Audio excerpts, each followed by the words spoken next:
Welcome to Wednesdays with Wayne, and I thought what I would do is a quick walk through our brand new garden center and the outdoor area. I want to show you some of the shrubs that we've gotten in and just kind of get you familiar with the area. Here we've got a section of low-growing evergreens, things like our boxwoods and our arborvitas. That's Mr. Bowling Ball. We've got some of the globe arborvitas, the mop cypress, and then we have some specimens in the background. This weeping larch, which is not an evergreen, but a really cool specimen. In the background here, then we go to some of our beautiful dwarf conifers. We've got a whole series of texture and different sizes of many different dwarf conifers. In my background, I've got some of the Japanese maples in both the green leaf and the red, blood goods, Emperor Ones, things like that.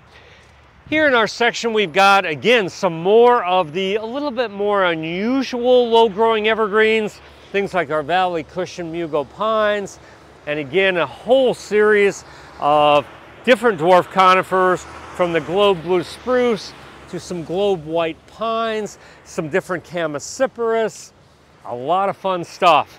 In the background, I've got some very narrow plants. These are white spruce that are pendulous. Some very tall, very narrow Cuprocina Norway spruce. Again, these dwarf conifers are one of those things that you do for specimens in the landscape. You'll just put one or two of these in the landscape versus like if you were doing a boxwood hedge where you'd have several plants, or if you do some type of deciduous plant where you're using groupings.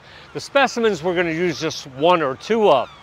Low maintenance end of things are low-growing junipers. So that kind of concludes our evergreen section. We go on to then our grasses. We've got a lot of different beautiful ornamental grasses. There's a lot of texture with these grasses. Again, we're growing them for the seed heads. I specifically like certain things like the switchgrass. This is a big blue stem Blackhawks. That's one of my favorites as well. Carl Forrester as well. In the background here, we have a few of the taller evergreens, a little bit more unusual, again, things like yellow ribbon arb. Here's a cool little specimen, this weeping pea shrub, very compact grower. In the background, I have kind of an exciting specimen here. This is one of the chairs, which is a sycamore tree, so really kind of cool and unusual. Eventually, this plant can be planted. It will grow big enough that you should be able to actually sit on it, so that's a really cool specimen.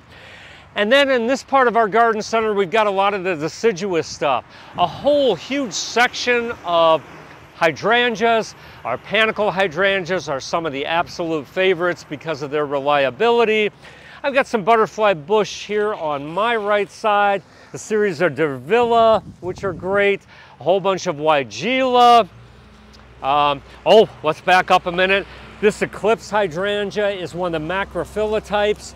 It is blooming. I'm going to say the bloom is going to be somewhat unreliable, but that purple foliage, it is one of the first purple foliage macrophylla type hydrangeas.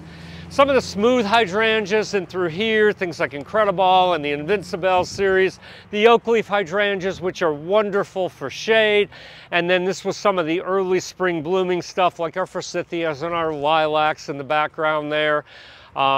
On this side, we've got spireas, which are more of the summer color sort of plant material. A lot of the nine barks, which have the great purplish foliage. And in my background over here, we've got a whole new section of natives. So if you're into the sustainable native section, we do have a lot of 1 gallon native perennials as well as 4.5-inch pots.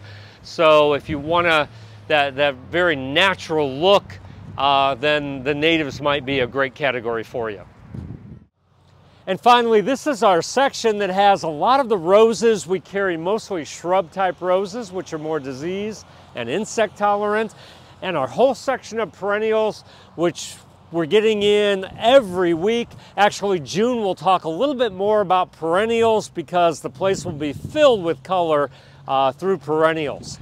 So stop in, check out the selection in the garden center. It's constantly changing. We have some beautiful stock, and I want to thank you for joining Wednesdays with Wayne, sponsored by Niemeyer's Landscape Supply. And remember, beautiful landscapes start here.